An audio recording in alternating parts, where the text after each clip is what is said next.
Tijan Purani Mulita Mini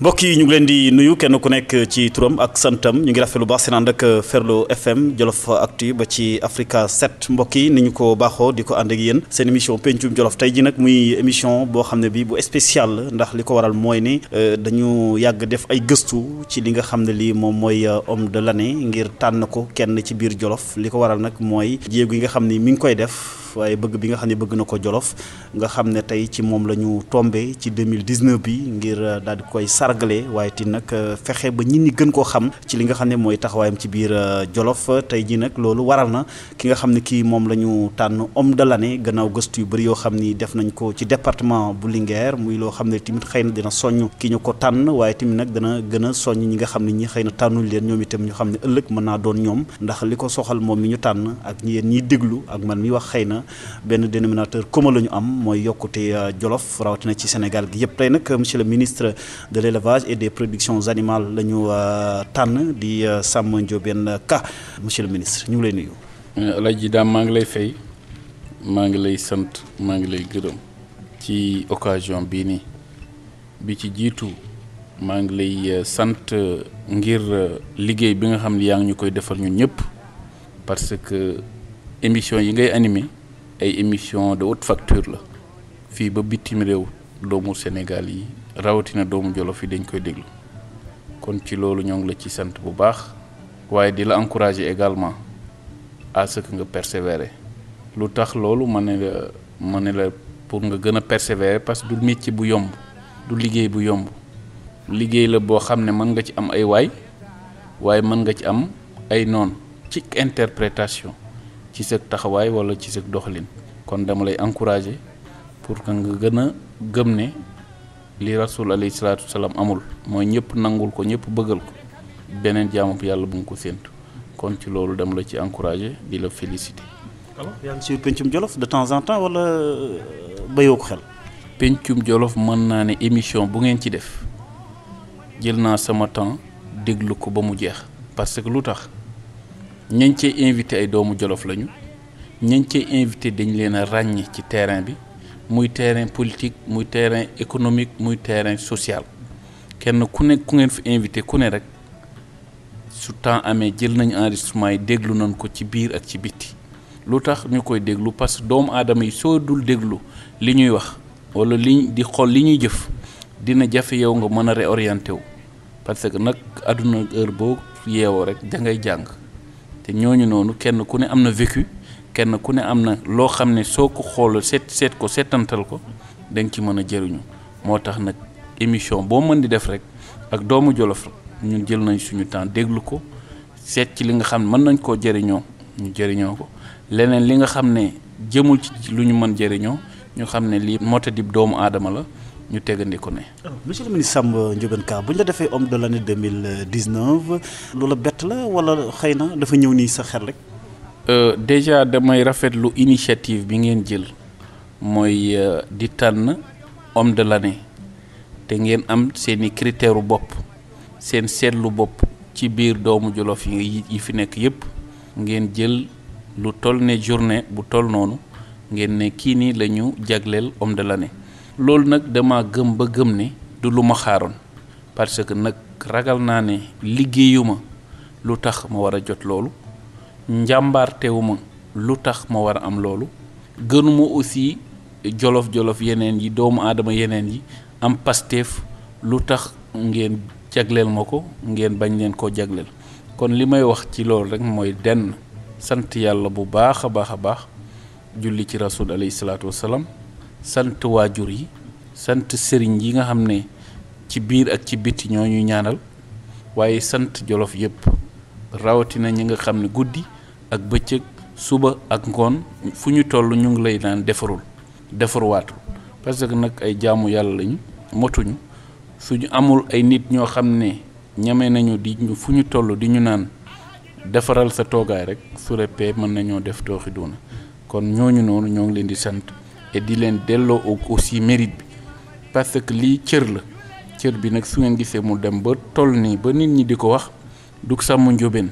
déedéet waaye doomu aadama yi nga xam ne guddi ak bëccëg suba ak ngoon ñu ngi nekk ak Samba Ndiobène di ko naan moytu lu bon li jéemal lu baax li te dañuy jéem rek et di ñaan yàlla musal ñu ci mbewte guy tax ñu yëg loolu parce que liggéey soo koy liggéey ba toll di ko yëg rek soo reppee tuuti mbewte mën na laa dugg te loolu yàlla nañ ci yàlla musal ci bépp jullit. très bien alors monsieur le ministre yaakaar naa tànneef gi moom ni nga ko waxee rek ñëpp mënuñoo ànd joxe loxo mais jàpp naa ne ñi nga xam ne ñoo ëpp te di ay observateur di ñoo xam ne dañuy seetlu ànd nañ ci li nga xam ne moom mooy tànneef gi gannaaw ci li nga xam ne lii moom mooy sa formation di ingénieur agronome bi nga xam ne bi lu am solo la laata ndombal tànki politique nga xam ne comme ni ñu koy faral di waxee du métier xëy na mais ñi ngi ciy jaamu yàlla bu baax léeg-léeg bu ñu xamee nuñ koy doxalee gannaaw loolu ti nga spécialisé si lépp loo xam ne jëm na ci wàllu économie rurale loolu xëy na dañ ci daal di waxtaan waaye direction équipement rural bi nga xam ne bi jaar nga fa li nga fa liggéey SAED la nga fa liggéey ba ci ministère de l'élevage fi nga xam ne fi nga nekk ak li nga ci taxaw loolu danañ ci tànn yenn ponk donte ne mënuñoo yaatal lépp mais bi mën a Samba Ndiobène Ka am na ñoo xam ne dañ ne ma Ndiobène xanaa daara la dëkk Ndiobène lu ko indi. waaw loolu aussi soo gisee ñu tudde ma Samba Ndiobène sama papa colonel Leytika doomu bàjjanam la colonel Leytika nag yaayam mu ngi ko tuddee Samba Ndiobène kon man ci sama turandoo boobu laa jëlee Ndiobène bi et sant yàlla nag bi Ndiobène bi dajaloog Ndiobène Jolof parce que nit moom fu ñu ko xëcc rek bu dee jolof ñu xëcc ko ci Ndiobène wala ci Njaayeen rek bu mu ci mën di doon day jël parce que ci la bokk. alors justement Samba Ndiobène bu Boulal wala bu Géli wala bu fan. mën naa ne Samba Ndiobène bu Sénégal wala nga ñëwaat nga ne Samba Ndiobène bu Jolof parce que soo demee Boulal ca la ñu bokk soo demee Géli ca la ñu bokk soo demee Cànnoor ca la ñu bokk soo demee Koyaat ca la ñu bokk kon foo mën di dem ci Jolof rek Samba ci la bokk kon Samba Jolof je préfère au lieu que ñuy naan Samba Boulal wala Samba Géli. mais Géli quand même dëkk bu am solo la ci yow xaw ma ndax def nga gëstu beem déet. lu wér la parce que nag nit say maam mënuñoo bokk fenn mu bañ a nekk dëkk bu am solo ci yow kon loolu dañu koy nangu bu baax a baax ba pare di ko rafetlu waaye li tax ma wax la lii rek mooy que ni Samba su ko neexee tey mu ne man làcc laa bokk làcc naa bi laa bokk parce que nag suudu lala li ñu naan lala aadama ci laa bokk su ma neexee ma ne cànnaraa bi la parce que sama papa ci Ali Bojël la bokk Ali Bojël Sadji Bojël ñoom ñoo nekk Barkéji su ma neexee aussi ma ne jaalaal la parce que sama maam jaalaala la su ma neexee ma ne géeli wër bukaal laa bokk parce que sama papa géeli bukaal la su ma neexee aussi ma yéegaat ma ne kaaboo la kon looloo tax ma résumé la rek ne la Samba foo ko xëcc rek feneen fa la gën a bokk. jërëjëf wax nga Boucar Boye Ka di kilifa gu mag ci Sénégal rawatina ci biir Jolof lan la représenté ci yow. Boucar Boye li mu représenté ci man loolu représenté ci doomu Jolof yépp homme de référence la lu tax ma ne nitu référence la bi mu ñëwee lenn moo ko ñoroon mooy que ne def ne Jolof am na lu ngeen fi fekk mooy jom am na lu ngeen fi fekk mooy bañ loolu noonu la tàggat doomu aadama yi nekkoon ak moom ba bi ko yàlla di jële fii nii kon ñun aussi dañu naan ne royuwaay la moom ak ñu mel ne moom parce que nag ni fi Boucar Boye nekk woon noonu la fi yeneen mag nekk woon te kenn ku ne ci ñoom amoon na taxawaay boo xam ne amoon nga ko ci biir Jolof taxaw tem yëkkati drapeau bu Jolof pour que Jolof mu nekk fi mu nekk tey kon ñun suñu cër mooy fexe suñu kéemtalaay kàttan ba ndono boobu ñoom Boucar Boye ñoom Maguette Lo ñoom Daoud Sow ñoom Djiboka ñooñu ndono biñ fi bàyyi ñu fexe ñun aussi ba ëllëg ci biir suñu demee ñu mën ko fee bàyyi parce que nag gëm nañ ne bisa ngi ñëw neex naqari dinañ ne ana Samba Ndiobène ak ñamu àndaloon nag dem nañu li fi des mooy lan lañ fi def ci lu baax ñu ngi ñaan yàlla xiir ñu ci def lu baax ba baa ñu fi jóge ndax mën nga ko jël disciple jël ko comme def ko sa royukaay wala sa xeltukaay ci wàllu politique Boucar Boye Ka comme ni ma la waxee Boucar Boye Ka comme Maguette Lo comme Daoud Sow comme ñeneen ñooñu doomub Jolof ak pum bi mën di doon mënu leen ñàkk def royukaay parce que biñ fi nekkee kat defuñ fi lu dul rafet. mais am na koo gën a bàyyi xel monsieur le ministre je veux dire. man pour wax la dëgg leader Jolof yëpp samay référence lañu parce que kenn ku ne am na loo xam ne jëli naa ko ci yow loo xam ne maa ngi koy jëriñoo donc je peux dire Samba Ndiobène Ka c'est la synthèse de tous les grands leaders di Jolof ak kum ji mën di doon ak fu mu mën di bokk. alors ab scientifique laay wax de mais tey dafa mel ni ab littéraire laa dajeg de ndax bac S nga am S2. bac S2 laa am au lycée Malick Sall de Louga. gannaaw ba nga dooree bulal daara jëm foofu. exactement bi ma jógee collège bu daara lycée Malick Sall laa ñëw après lycée Malick Sall ma am sama bac dem au niveau de l'école nationale supérieure d'agriculture foofu laa génne ak sama diplôme d'ingénieur agronome may spécialisé en économie rurale. justement en économie rurale wala économie agricole yaakaar naa léeg-léeg ñaari baat yi mën nañ koy wecc loolu ñi ko bëgg a xam tey lan lañ ci bëgg a xam dëgg-dëgg parce que rural am na ci économie am na ci. su ñu waxee économie rurale mooy lépp loo xam ne wàllug jokkalante la luy indi ay ressources mais fekk ci activité primaire lay jógee mu ngi mel ne mbéy mu ngi mel ne càmm mu ngi mel ne pêche mu ngi mel ne même li ñu naan. Activité génératrice de revenus fekk dans le monde rural loolu nag c'est un environnement bokkut ak économie classique bi nga xam ne ça intéresse parfois tout un pays wala ça intéresse parfois toute une sous-région donc moom mooy la différence mais li gën a am solo bu am solo mooy profession agronome bi parce que spécialisation 1 an et demi la mais base bi mooy ñun ñëpp nous sommes des ingénieurs agronomes yoo xam ne ci wàllu gàncax la ñu yëngu ak wàllug jur nag mën naa ne xar ak nag ak lu mel noonu waaye am na aussi lépp loo xam ne pêche la loolu lépp en tant que agronome yàlla def na ci loolu la ñu jàng et di ci góorgóorlu suñu kéemtu lay kattan. donc boo nee ni nga ko waxee agriculture wàllu mbay dañ cee dugal li nga xam ne mooy wàllu càmm ak yeneen def ko ay branches yu bëri mais loolu tamit xëy na dara am lu la ci xiirtal ba nga nekk spécialiste ci li nga xam ne mooy mbirum économie rurale wala. li ma ci xiirtal lenn kese la yàlla daf maa nattu ma juddu ci biirug càmm juddu ci biirug mbay parce que képp ku ne. Kili Sadio xam na ne su ko neexee wuyoo sàmmkat waaye su ko neexee tamit wuyoo béykat loolu mag ñi nga xam ne ñoo fi nekkoon démboog bërki démb loolu mën nañ koo seede ci moom kon soo jógee ci famille nag nga nekk ci famille bi loolu yàlla nattu la nga bokk ci am na fooy toll munoo ne lu dul sant ci alhamdulillahi rabbil alamin waaye nag mu wax la lenn sama bëgg-bëgg tigi nekkul woon ma def agronomie parce que mën naa ne man école militaire de santé laa mës a bëgg parce que sama turandoo moo ma xawoon a influencé parce que moom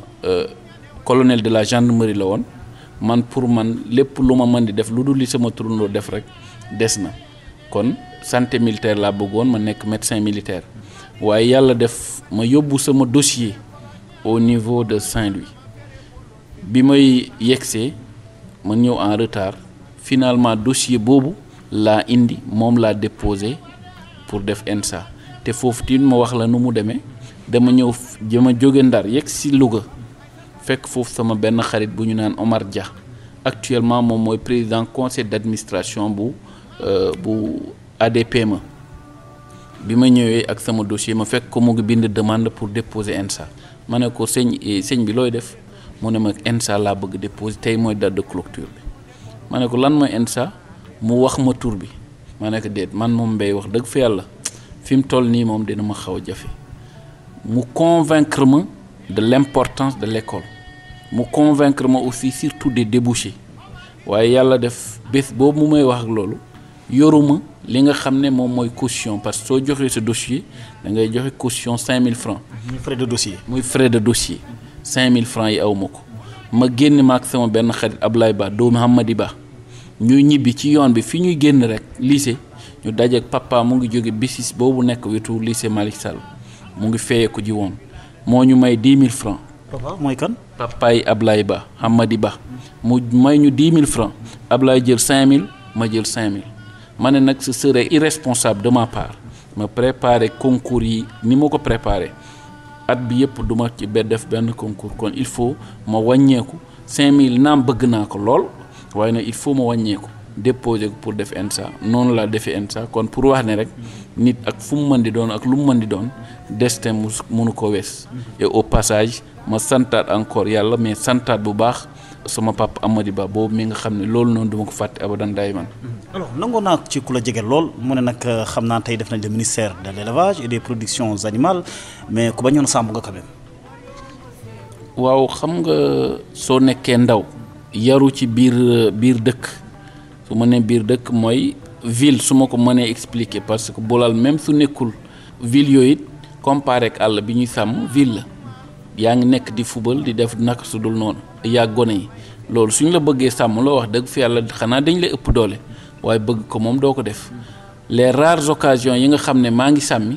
mooy sama maam bi mu dundee sama papa sama yaayi papa kooku lenn la ma doon wax soo sàmmee nangami fan maa la may mburtu bi boobu daal dama ci daa sawar et sant yàlla di regretté wu ma ci dara. alors justement may fàttali ne mbokk yi yéen a ngi déglu seen émission pencum Jolof bi spécial ñu daal ci monsieur le ministre Samba Ndiobène Ka ministre de l'élevage et des productions animales tey nag ñu tànn ko mu nekk homme de l'année ci Jolof gi yëpp ci atum 2019 bi alors monsieur le ministre gannaaw li nga xam ne lii moom mooy wàllu njàng moomu tamit nag tey jii ci li nga xam ne mooy direction yi jiite nga ko dama xamul nag bi nga njëkk a jiite ndax wàllu politique moo tax nga jiite ko wala ci par rapport ak sa compétence la parce que fekk na en tout cas nga def politique bu yàgg. direction bi nga xam ne moom laa njëkk a jiite maa ngi ko jiite en 2012 bi président Macky Sall ñëwee xam nga direction li nga xam ne moo ci jëm ci jiite ko naam diplôme am na ci solo expertise am na ci solo waaye confiance aussi du président de la République am na ci solo. yàlla def président de la république ñu nekk ak moom di liggéey ak moom bi ñu ànd ak moom ñun ànduñoo ak moom ngir nekk lii walla am lii déedéet dañu ànd ak moom parce que dañoo toll woon jamono boo xam ne ndaw Sénégal yépp dañoo bañoon luy injustice moo taxu ñu ànd ak moom bi yàlla defee mu jot loolu mu doon wut yàlla mënoon def mu toog fukk ak juróom at jotu ko waaye ñeenti at la def yàlla may ko mu jot loolu bi mu ko jotee nag mooy tànn ay collaborateur am ñun yàlla nattuñu boole ñu ci ay collaborateurs yi mu tànn jël nag lu am solo parce que bokk na ci li nga xam ne diggoon na ko Sénégal yi mooy jox Sénégal yi ay tracteurs moderniser agriculture kon mu nekk mission bu délicate mu créer direction boo xam ne loolu moom mooy yitteem direction de la modernisation de l'équipement rural mu confier ñu ko ñu war a ko mettre en œuvre def stratégie bi mettre en œuvre politique am sant yàlla mi nga xam ne dara tëw ko wax dëgg fi yàlla li mu waxoon ak Sénégalais yi ci wàllug modernisation accompagnement wax dëgg fi yàlla tey ku añaanul xam na ne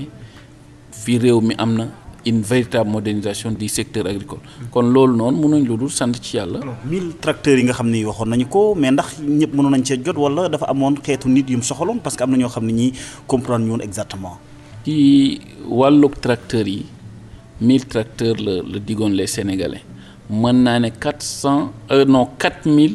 4300 et poussière de tracteurs et équipements motorisés dugal nañ ko fii ci biir réew mi mooy programme brésilien Maïs Alimentos pour presque 45 milliards programme belge pour 22 milliards ak programme indien bi nga xam ne moom moo mujj boo xam ne daf ànd ak volet aménagement kon ci biir loolu damay ne équipement am na doy na sëkk beneen bi ci am solo mooy président da ko subventionné parce que def ne tracteur bu ne bu dee téeméer lay jar man maay fay juróom benn fukk yi ki soxla mooy fay ñeent fukk yi ci loolu li am mooy dañu koy def répartition au niveau de chaque région su ñu defee répartition chaque région gouverneur bu ne yaay discuter ak acteurs yi ñu xool zone bu ne département bu ne ñaata moo fay dem zone bu ne ñaata moo fay dem après nag dañuy def demande su ñu defee demande ñu notifier leen ñu dem fay par exemple tracteurs yi su ma jëlee benn xayma ñoo ngi ko jënde woon ay 19 millions 20 millions ñoo ngi ko doon jaayee 7 millions 700 loolu daam par exemple yow soxla wala keneen soxla day adressé ministre bi benn demande ñu xool ko notifier ko suñ ko notifier nga dem fay trésor soo fay trésor nga indil ñu quitus bi ñun ñu livrer la accompagner noonu moom mooy méthode bi noonu lañ ko defee partout au niveau Sénégal par exemple tey boo doon def na xayma que ne lii la tracteur yi jural Sénégal rawatina ci wàllu koomam tey lan lay doon. soo jëlee ci wàllug lu mu jural Sénégal mën naa ne daaw soo dégloo tey kiyenu intervention docteur Pape Abdoulaye Seck mi nga xam ne moom moo fi nekk comme ministre de l'agriculture et de l'équipement rural wax na ne ci secteur agricole lépp loo xam ne doublé wuñ ko lu ñu triplé wul doublé nañ ko wala am nañ ci une avancée importante en termes de production tey bu dee ceeb kenn ku ne gis na évolution bi nga xam ne am nañ ko naam amuguñu 1,4 million tonnes yi nga xam ne soxla nañ ko waaye tey quoi qu'on puisse dire am nañ environ 1,50 million tonnes autant pour moi 1,7 million tonnes yi ñu soxla woon amaguñ ko waaye ñu ngi tey bi muy def communication mujj bi ñu ngi toll woon ci 1,50 million tonnes loolu nag lu ko indi mooy ay tracteurs yu doy li ko indi mooy moissonneuse batteuse yu doy li ko indi mooy ay aménagement yu doy soo demee ci secteur arachidier bi mooy bassin arachidier kenn ku ne de doon xam na suñu production lu ñu doon am ci gerte mais avec la modernisation tey dem nañ ba dépasser ay 1 million de tonnes d'arachide au niveau national loolu c'est la modernisation c'est la motorisation de l'agriculture moo tax ñu am ko nga dem ci wàllug maïs donc secteur yëpp spéculation yëpp dafa yokk kon loolu mënuñ lu dul rafetlu loolu sant yàlla aussi ci mi nga xam ne moom mooy indi tawam mais sant aussi gouvernement bi ci effort yi mu def ci semence yi mu def ci engrais yi mu def ci encadrement. oui justement balaa ñu jógee ci équipement rural di dem ci SAED sa relation ak Pape Abdoulaye Seck mi nga xam ne mi moo nekkoon sa njaatige ba nga fa nekkee en tant que ministre de l'agriculture bi ñu ko wàccee da nga yaakaar ne par bilan lañ ko wàccee wala xëy na fal ak fol li président Macky Sall moo ko yor rek la. xam nga li ma la wax ci njëlbeen mooy wàllug gouvernance wàllug pal ak polli su weesoo yàlla mi koy dogal yàlla ci loxo président Macky la koy def moom mooy tànn collaborateur sàngam fii laa ko bëgg a def tey suba kii jële naa ko fii yóbbuwaat naa ko feneen wàcce na ko pas parce que wàcce na ko mais da koo dénkaat beneen mission mooy man maa ngi fi tey suba xaw ma fu may dal keneen mu ngi fi tey xamul suba fu muy dal kon li am solo ba am solo mooy kenn ku ne fa nga nekk bés bi nga fa nekkee ak fan yi nga fa nekkee fexeel sa kéemtalaay kattan yàlla bañ laa nattu ci mbew guy tax nga fàtte ne fii nii da nga fee jaar di jàll nga góorgóorlu fa soo fay jógee nga bàyyi fa lu baax mais nag mën naa ne wax dëgg fa yàlla Pape Abdoulaye Seck li mu fi bàyyi mën naa ne góorgóorlu na def na kéemtalaay kattanam pour que secteur agricole jàll comme ni ko sama mag Moussa Baldé actuel bi ci nekk di def comme keneen aussi su ñëwee noonu rek mooy àdduna kenn saxul fenn da nga fi jaar di jàll donc tey yow la suba sa morom. justement xëy na bu la jógee directeur de l'équipement rural indi la fi nga xam ne mooy directeur général bu SAED suite logique la kon pour yow. C'est une question de confiance jox na ma modernisation équipement rural góorgóorlu nañ ci suñ kéemtulaay kattan defar nañ fa am defaroon fa c'est au Sénégalais de juger président de la République joxaat nañu beneen mission ñu dem au niveau de la vallée du fleuve Sénégal foofu it mission bi ñu fa amoon mooy lenn nee na réew mi toll nañu foo xam ne waratuñu toll di jéggaani ceeb di indi ci suñu biir réew ci fànn woowu góorgóorlu nañ ci ay efforts pour que autosuffisance en riz boobu ñu bëggoon c'était prévu yàlla def ñu def ci suñu kéemtalaay kattan naam on n'a pas atteint l'objectif fixé waaye nag góorgóorlu nañ ci ba am nañ 1,50 million tonnes nañu xam ne objectif c'est un idéal mooy li mu bëgg su ma ko amee lii moom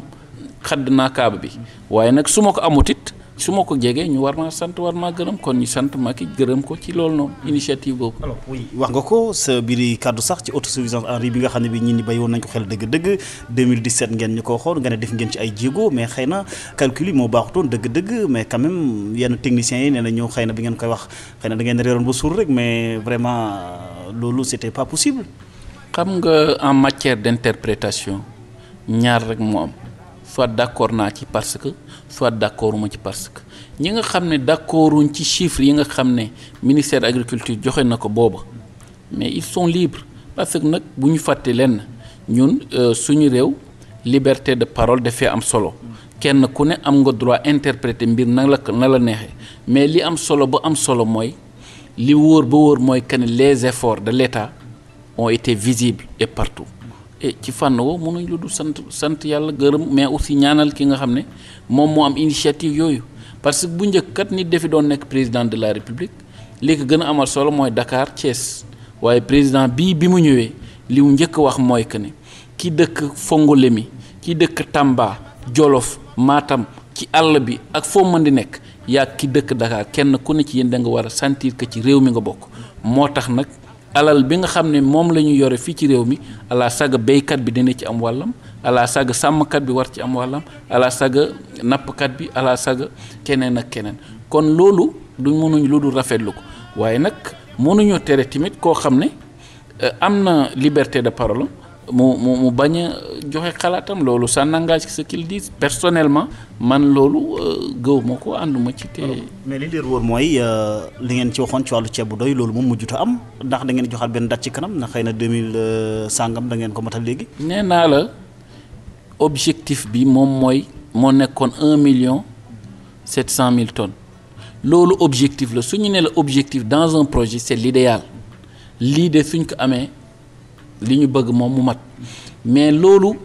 li ci am solo mooy yow nga def les efforts yi nga war a def est-ce que jot nga ko am jotoo ko li am solo mooy les gens ñu mën analyser lu tax yegg si woo ci lu tax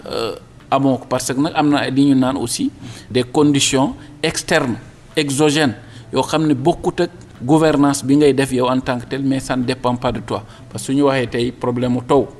président de la République yoru ko mën na def engrais joxe machine joxe jiw joxe lépp mais taw bi mel nu ko neex inondation mën na am ay picc mën nañoo ñëw kon lu bari y a beaucoup de paramètres yoo xam ne da ci dajaloo mais li mu wóor ba wóor mooy tous les engagements financiers et matériels yi nga xam ne defoon na ko jëmale ko ci programme national d'autosuffisance en riz président de la République def na ci kéemtulaay kattan. alors justement Samba Ndiobène Ka directeur général bu équipement rural modernisation ba ci SAED gën nga yàggul ñu defal la ministre de l'élevage et des productions animales alors xëy na fii de moom mën nga wax ne sa kër la dëgg ministre de l'élevage et des productions animales. ñi mu ma wax sama kër la. ñi mu wax ne sa kër la. parce que sa kër kenn du la fa génne fii nii am na nu may taxawee rek gannaaw suba nga gis ma fële ci mbedd bi walla feneen sama kër mooy sama këru papa mais fii këru sénégalais yépp la chaque sénégalais ak fu mu mën di doon. papa sax kon du sa kër fekkee nag may jaajante. waaye même loolu it su la neexee parce que foo it ëpp la mu la ma ci mais pour wax la rek waxin la boo xam ne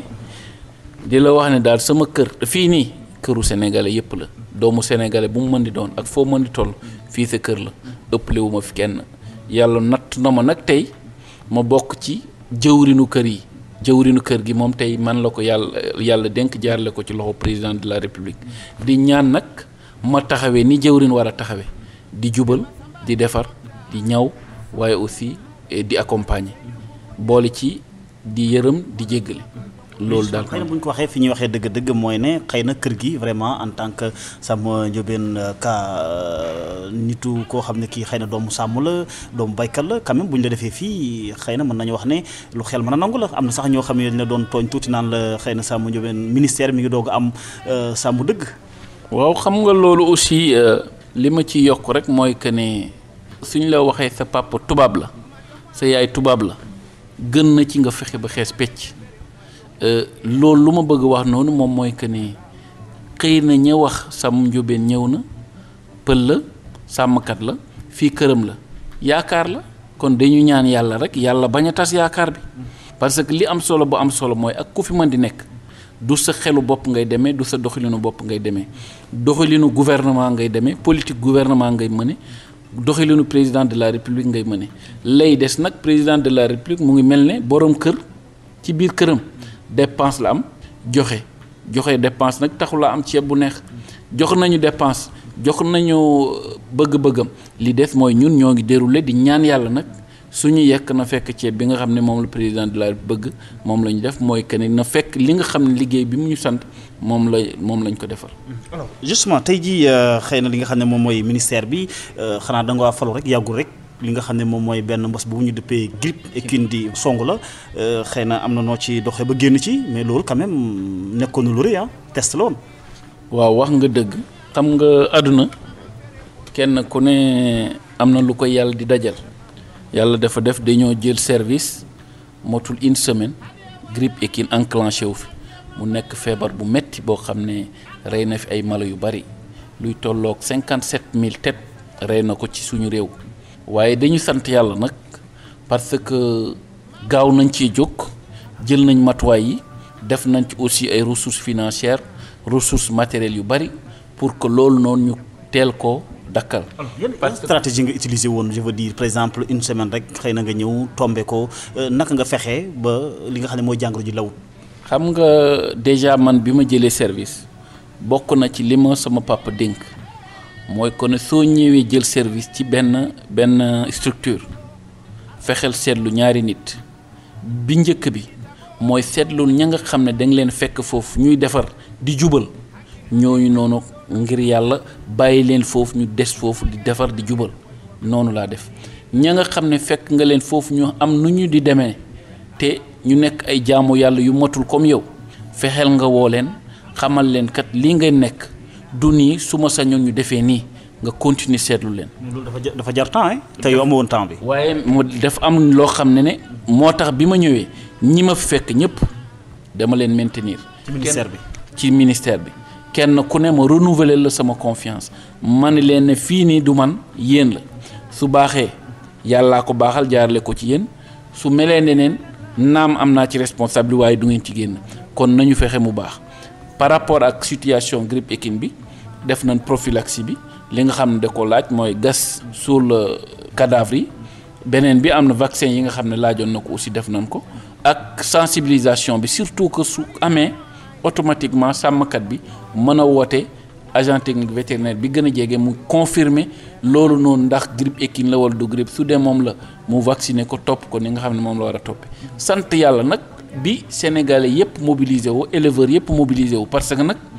état mënoon na génne ay moyens joxe ay vaccin joxe ay tegtal ak ay digle nit ñi defee ko nu leen neex kon ndam su ci amee mu bari mu néew du kenn ku dul sàmmkat yi kon dañ leen ci sant bu baax gërëm leen ci et aussi encourager leen. alors justement xëy na wax nga sax vaccin mais constat bi mooy ne am na ci yenn sàmmkat yoo xam ne dañu jàpp ne dafa am ay vaccin yu manqué te jamonoy campagne daanaka ñu ngi fi campagne de vaccination ndax def nga constat boobu. campagne de vaccination commencé na te incha allahu taala day poursuivre ba au mois de mars par rapport ak vaccin dafa manqué wax dëgg fi yàlla appréciation la. appréciation nag kenn ku ne ak na nga ko gisee ñun li ñuy def déjà ñun du ñu defar vaccin ña koy defar mooy ISRA wala ña koy defar ñu gélle ko bitim réew def nañ commande bi nga xam ne moom moo nécessaire ñoo ngi koy livrer nag au fur et à mesure nag su dajeek la demande mu forte xëy na nit mën naa ñëw tey bëgg vaccin bañ caa jot waaye li en wóor ba wóor mooy que dinañ def suñu kéemtalaay kattan ba képp koo xam ne da nga war a vacciner nga vacciner dans de très bonnes conditions la des nag secteur bu jafe la parce que secteur boo xam ne dafa bëri ay intérêt ak ay enjeux nit su ci gisul boppam su ko neexee mu interpréter nu ko neex waaye lépp ñun dénk nañ ko borom bi subhanahu wa taala. mais vaccin mu manqué wul en un mot. fi nga xam ne daal commencé nañ ko nii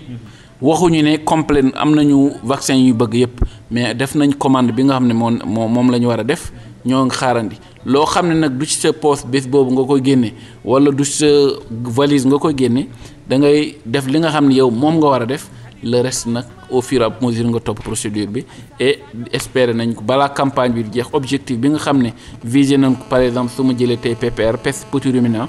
bu toll ci 5 millions ñu mën a am lot bi yëpp déjà sur le terrain joxe nañ ci luy tolloog 1,8 million doses loolu damay ne dañ koy sant yàlla ci 1/3 du temps de vaccin loo xam ne buñ ko xaajoon ñetti xaaj benn xaaj bi la ñu toll ci vaccination kon mën na ne avant que fin mars di jot mën nañu vacciner li nga xam ne moom la ñu bëgg vacciner lépp ci xar ci nag ak leneen. alors xam naa ne biñ la falee ay attentes yu bëri ñu ngi ko doon xaar ci yow rawatina ñi nga xam ne ñoo nekk ci mbirum càmm bokk na ci wàllu càccum jur gi bokk na ci wàllu aliment de bétail bi xëy na bokk na ci yu bëree bëri danañu gën a accentuer ci li nga xam ne moom mooy Jolof comme ñi ngi ci pencum Jolof mais quand même am na journée nationale de l'élevage également boo xam ne bii jaar na fi président Macky Sall fent ba ca googu boobu tamit nga am yoo ci tombé xëy na bi ci mujj la ñu jël mais boo doon def bilan tey ci yi fi jaar ndax yaakaar nga ne xëy na kat vraiment président Macky Sall lu am solo la mu jël bëccëg gi ne mel. loolu man damay rafetlu ni ko président dafay jël bëccëgu lëmm jagleel ko sàmmkat yi parce que occasion la pour sàmmkat yi benn ñu gisee ak seen président mi nga xam ne muy guddi muy bëccëg muy suba muy ngoon mu ngi leen di béggee ñaareel boobu dolli occasion la pour que président de la république mën a waxtaan ak askan wi mais mën a waxtaan ak sàmmkat yi ñetteel boobu dolli journée la boo xam ne ay mesures yu am solo la fa président di jël à travers mémorandum bi nga xam ne organisation éleveurs yi ñu ngi koy déposé ñu ngi koy lire foofu donc bés boobu mënu ma ne lu dul rafetlu ko pour def bilan nag man dina xaw a diis ci man parce que nag nga nekk juge ba pare partie day jafe soit ñu bàyyee kook Sénégalais yi ak acteurs yi nga xam ne ñoo ci bokk ñu jugeel seen bopp wala président mi nga xam ne moom la ñu organiser mu jugeel boppam li mu wóor ba wóor daal mooy ñun def nañ suñu kéemtalaay kàttan pour que li nga xam ne moo fa war a am mu am fa naam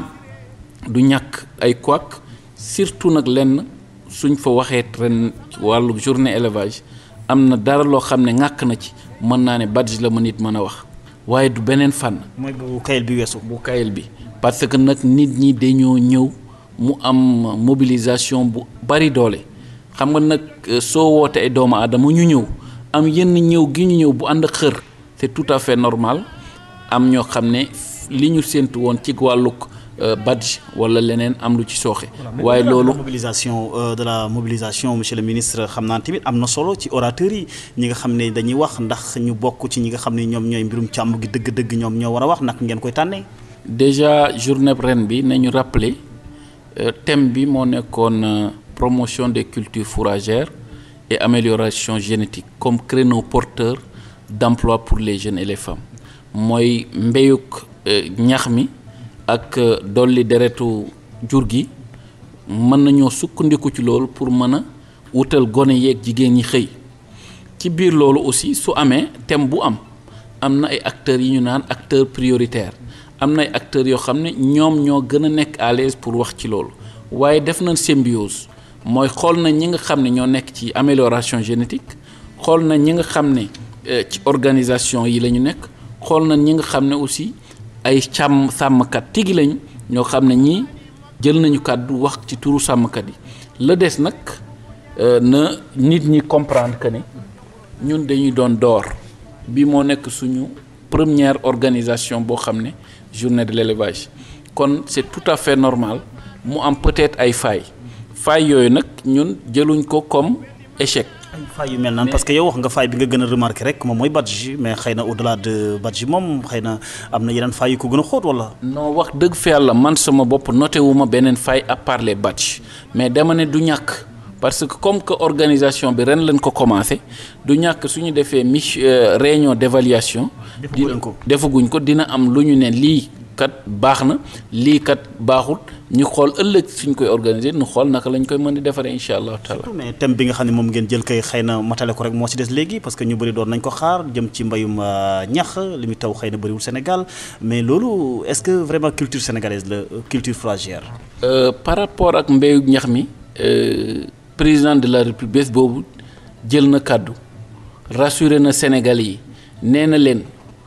suñu càmm gi ñu doon def baax na lool macha allah waxuñ kenn na bàyyi càmmu saaw bi mu doon def waaye baax na tamit su mënee am ñax boo xam ne ci wetam lay nekk wala sorewu ko su demee ba noor bi metti au lieu que nit di dem fii ba yenn dëkk yi di ci am ay xeex ak yaag sàmmkat yi ak béykat yi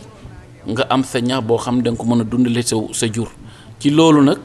président de la république mën naa ne élevage bi mu nekk élevage ba tey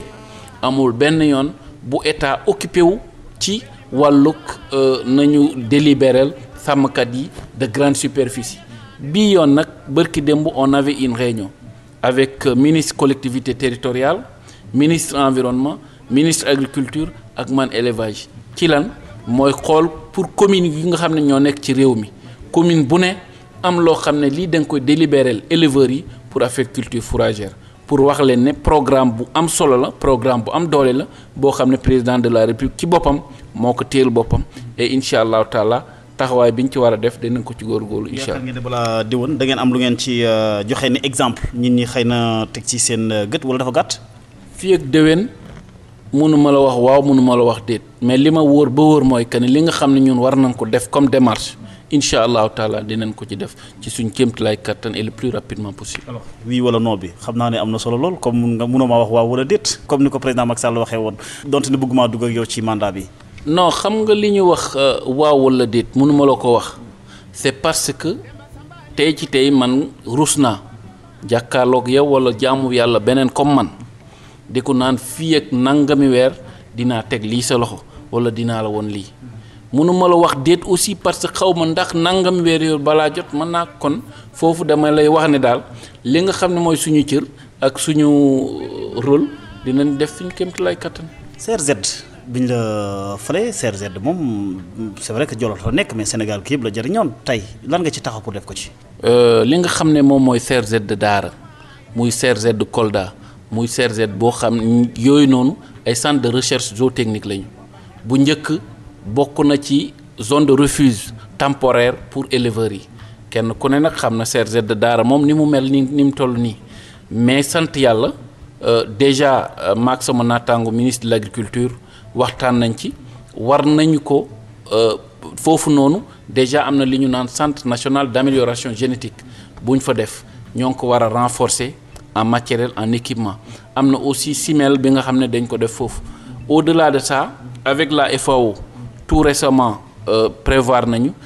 yaakaar nañu dinañ jot foofu lu mu néew 100 à 200 000 dollars pour ñu def ko ci sécuriser d'abord kii bi parce que nag suñ ko sécuriser wul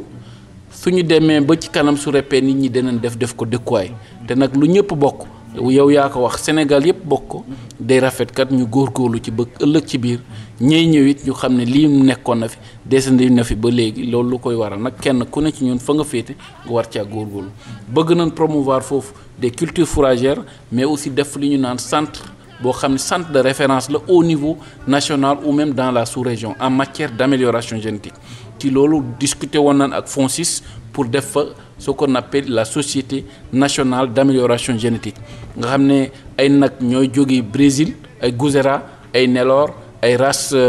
européennes ñu ñëw foofu def ce qu'on appelle les croisements ou l'insémination artificielle képp koo xam ne da nga nekk ci secteur bi bëgg ci jàng nga mën ci jàng leneen li aussi promouvoir foofu culture fourragère yoo xam ne culture fourragère yu yaatu lay doon avec des systèmes d'aspersion moom mooy mébét bi su ma ne mébét nag mooy bëgg-bëgg waaye luñ ci mën a def ak luñ ci dul def loolu yàlla kese moo ko xam kon dañ koy bàyyi ci loxo yàlla. alors ranch Djibo Leyti Ka ranch dolli woon léegi ñu tuddee ko Djibo Leyti Ka ñu koy ñaan yal na yàlla woyofal suuf ci koom demoon nga fa gannaaw ba ñu la waxee miir bi dafa daanu woon nemmeeku ji woon nga li nga xam ne mooy askan woowu foofu la tiit fu am solo la mais projet bi ñu ci bëgg a wax li nga xam ne moom mooy projet AIFER dafa mel ni projet la boo xam ne bi ki nga wut moom da ko defoon cheval de bataille boo xam ne bi da ci woon béy woon xel bu baax mais yow déggun nga wax ci wala mel ni ku ko farataal. jërë nga jëf li may njëkk def mooy santaat yàlla bu baax mais aussi santaat le président de la république Macky Sall ci turu Sénégal gépp waaye aussi ci turu waa Jolof yépp ci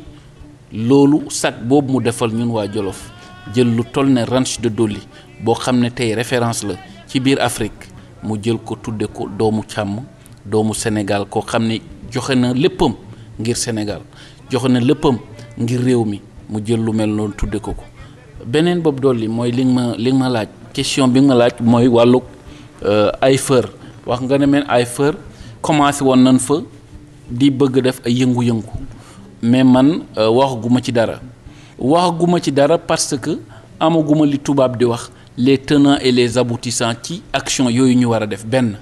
ñaareel boobu dolli ranch de Doli Sénégal gépp ko bokk sàmmkat yépp ko bokk ak foo mën di dëkk ak foo mën di jóge kon day baax suñu fay def benn activité ak bu mu mën di doon fekk ñun ñu xam lii nii fu mu jóge ak lii nii fu mu jëm bañuñu li ñu naan des tests mu am foofu waaye nag à petite échelle parce que test su naree jël 5000 hectares wala 10 000 hectares man sama bopp du ma mën a jël responsabilité boobu c'est presque 1/8 wala 1/9 superficie ranch bi loolu duma jël boobu responsabilité te nag xaw ma test yooyu ñuy def lan lay jur ëllëg ci gàncax gi nekk foofu parce que kenn ku ne gis na tey Jolof am na gàncax boo xam ne foo dem foofu nga koy fekk gàncax boo xam ne du def weer mu woo koŋ di dammi bañi jur gi te aussi amul benn utilité ci wàllug jur gi loolu nag introduction yooyu nag la ñuy bañ tey promouvoir ci suñu ay ñu ne moom kat bi mu fi nekkee ranch Dol Dolli la ñuy def fii nii ba pare lii nii amul benn njëriñ. du caagi amoon na ci diggante président Macky Sall ak ñi nga xam ne ñoom ñoo ko fi indi les États-Unis. li ma leen mën a wax ba wax man fekk ci dossier de passation yi ma fekk fii gis ma foo xam ne président moo ne lii wala moo ne laa te man nag Djiboka def ma doon wax ne lépp loo mën di def fexeel comme que état nga bokk na nekk lu ñu bind noir sur blanc te dama bëgg lépp lu may def ma man def noir sur blanc su may xëy di jóge fii passation de service di joxe leng yi ma man bind ci lu ñuul joxe man leen kat lii laa fi fekkoon lii laa fi bàyyi. càcc jur gi tamit vraiment lu soxal ñi nga xam dañ ci yëngu la xaw ma luñ ci tolli loi bi ba tey xëy na ba tey ñun ñaa ngi koy waxtaanee nii rek. sàccug jur gi comme ni nga ko waxee fléau la tey ci biir réew mi mën naa ne bëri na fuñ koy jooy waaye nañu xam ne nag nit jógewul beneen réew ñëw sàcc fii kon ñun suñu biir ñun ñoo war a xoolaat suñu bopp xoolaat suñu jikko dama koy faral di wax sàmm yi ak ku mën di doon damay ne sàcc yi seeni doom la seeni jarbaat seeni kii kon fexe leen benn yar doomu aadama yi parce que nag càcc dug jur rek am na ñuy sàcc boutique am na ñuy sàcc mbaam xuux am na ñuy sàcc ngooñ am na ñuy sàcc gerte kenn ku ne fa nga nekk foofu am na ay sàcc spécialisés yoo xam ne ñii loolu mooy seen it mais ci wàllu jur gi nag président de la république ci boppam moom moo indi loi bu am solo pour képp koo xam ne jàpp nañu sàccu jur ñu daan la ay daan yu métti loolu nag lay des mooy waxtaan ak suñuy naataangu te incha allahu taala déjà prévoir nañu waxtaan maak sama naataangu ministre de la justice pour que loolu noonu loi bi ñu mën ko appliquer convenablement waaye di gën encore une fois de plus di wax ak doomu aadama yi pour ñu yar njaboot gi parce que loolu lépp question d'éducation la Jolof naam am na fa waaye nag nga bokk ci yenn famille di def yenn yi néew na gis ko loolu aussi éducation la. alors code pastoral bi ba tey tamit demagul assemblée nationale xëy na def nga ko sa yitte. tout à fait parce que nag li nga xam ne moom mooy code pastoral bokk na ci li gën a am solo mooy les parcours de bétail loolu ci biir code pastoral bi lañ ko tënk mais comme que yàlla def na ne dañoo ñëw yegg seeguñu am na loo xam ne mënuñoo ñëw rek falaa ko jàlle noonu dañu bëgg lépp lu ñu fiy def rek fekk dañ ko càmbar xool ko ba gis ci li nga xam ne foog nañ ak doomu aadama yi baax na ñu jëfe ko li nga xam ne foog nañ war nañ koo mën a càmbaraat defar ko tamit ñu jéem ko defar moo tax boobu ba léegi demagu fa. alors tabaski bii ñu génn monsieur le ministre Samba Ndiobène Ka journaux yu bëri wax na ci au niveau national fekkee nit ñi dañoo jàpp ne xëy na ndam nga ci am ndax sàmmkat yi wala julu yi am nañ ci ndam jaay nañ seen ak jur ñi nga xam ne ñoom ñooy consommateurs yi ñoom jàpp nañ ne amuñ ci ndam ndax xëy na bëgg nañu gàtt te gisuñ ko bu yow boo koy kii da ngay wax ne ñii gis nañ seen bopp ñii gis seen bopp kon alhamdulilah. man déjà damay ne ñiy wax xar manqué na dañu naan ay c'est des personnes de mauvaise foi. waxuma ne xar mat na sëkk waaye manqué gu tax ñuy wax manqué wu ko parce que nag ak lu mu metti gisuma le lendemain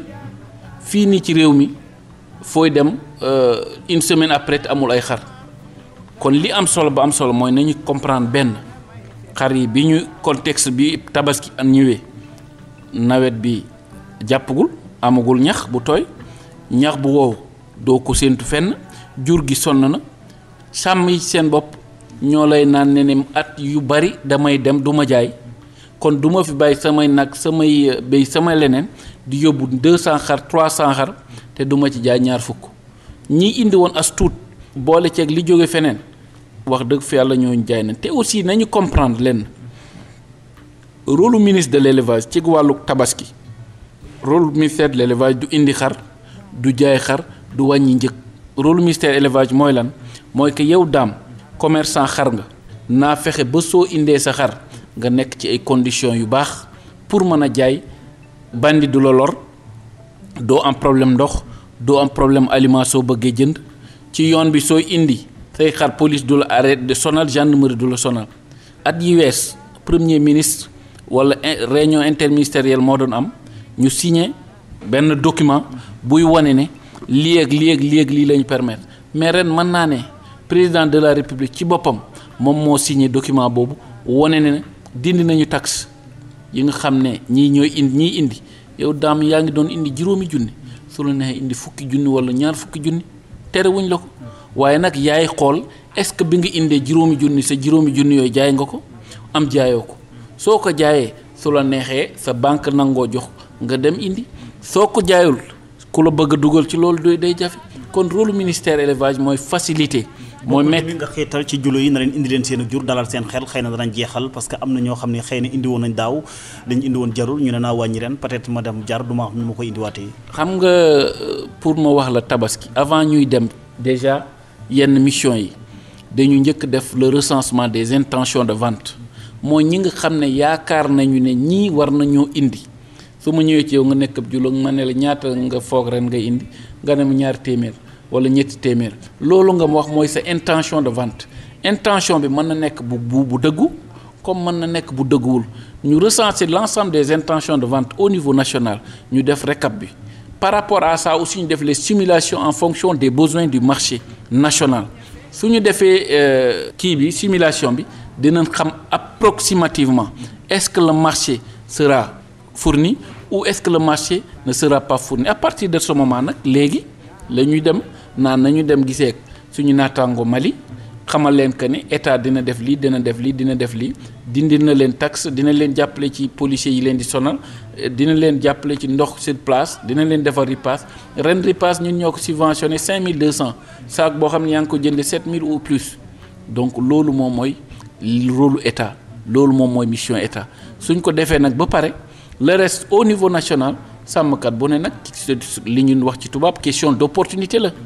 yow yaay xool na daaw yóbbu woon naa 200 wala yóbbu woon naa 300 amoon naa ci rentabilité ren dinaa ko def su la élevage waxee yóbbul aussi te yow gisoo ci njëriñ aussi loolu c'est peine perdue. oui en tout cas juróom minute moo ñu dese monsieur le ministre Samba Ndiobène Ka mais xam naa ku wax wàllu càmm wax dëgg yàlla wàllu forage yi donte ne yéen a ngi bënn forage yu bëri mais forage yu bëri dañuy paan ci département bu Linguère pour ñu réparer ko tamit day xaw a yàgg léeg-léeg te loolu tamit ku ko wax sa xel dana dem ci jur gi dina am impact yi ci ñoom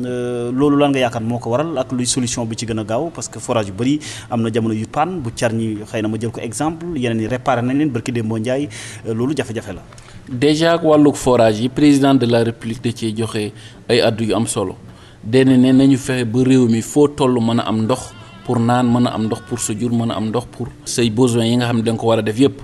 loolu ñu sant ko ci te mu def nag Jolof loo xam ne waxuma nit xalaatu ko woon waaye kenn mësu ko fa def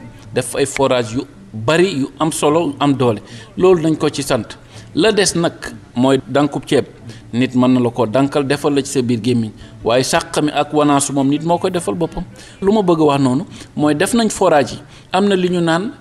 comité de gestion wala association des usagers de forage ñooñu la ñu war a encadrer accompagner leen pour que xam nga équipement ak bu mu mën di doon am na li ñu naan temps d'amortissement boobu su jotee li ci gën a bari day yàqu mais war nañu prévoir nag fu ñu toll ci li ñuy jël ci gasoil li ñuy jël ci courant ñuy ber nag as tuut boo xam ne lii leen na tax ko jóg lu dul moteur su paane ñu mën jënd wala pompe su paane ñu mën jënd mais malheureusement am na ay comité de gestion yoo xam ne parfois du mel na mu war a mel la des ñun suñu bopp suñu kéemtalaay kattan ñu ngi ko ci def pour accompagner forage yi paanoon Jolof yu ci bari la fois dernière sama mag le ministre Aly Ngouille évoqué na ko foofu et wax dëgg fi yàlla suñu naataango ministre de l'eau aussi wax na sensibiliser nañ ko ci directeur OFOR bi nga xam ne yàlla def na ne Sayed la nekkoon maa ngi moom ñoo bokk ENSA fi ñu génn aussi fu am problème foofu danañ ko wax ko ne fii am na problème lu mu ci mën mu ngi ko ci góorgóorlu pour wax ne daal kenn ku ne ci ñun fa nga féete ak la nga mën yaa ngi ciy góorgóorlu pour que loolu noonu mu wàññeeku la des nag il faudrait que population bi ci boppam jël di confier forage yi ñi nga xam ne nekkal nañ fi askan bi waaye fekk nekkuluñ fi seen bopp parce que bu dee sa bopp kese nga fi nekkal mais sa yoon nekkul ci forage dina paan ëllëg wala feeg ay weer wala feeg yi at. alors justement xam naa ne tey ji occasion la nga tontu ci yenn question politique surtout politique ci la ñuy daanale ndax buñ ne la yow yaa taxaw nga ne doo topp ci gannaaw kenn ci wàllu politique ci biir Jolof rawatina ni nga ko waxee sa mag Aly Ngouille Ndiaye da nga koy dëggalaat wala xëy na ñin ñi ñoo amul dégg-dégg bu baax. rus naa wax ne du ma topp ci kenn parce que sama papa daf may faral di naan ku dul nekk taalibe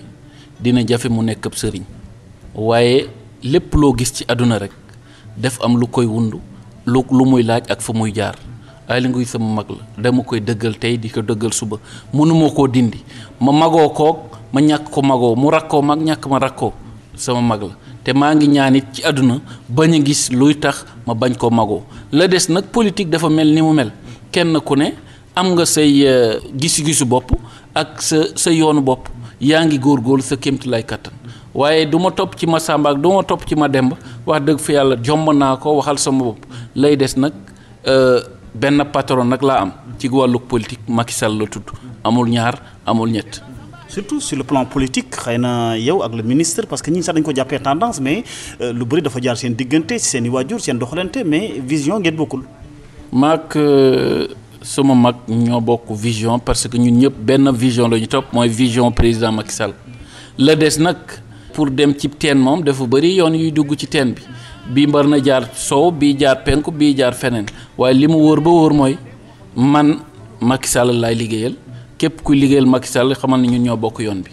mais dans le département de Linguère mënuñu wax ne Samba Ndiobène toppal ci gannaaw Aly Ngouille wala Aly Ngouille toppal ci gannaaw Samba Ndiobène vice versa. mais fi mu toll nii loolu est-ce que réellement sax am na sens li am solo kay ba am solo dañu naan taw moom suñu ñaan taw nañu ñaan na fépp tooy rek. na tooy fépp. mais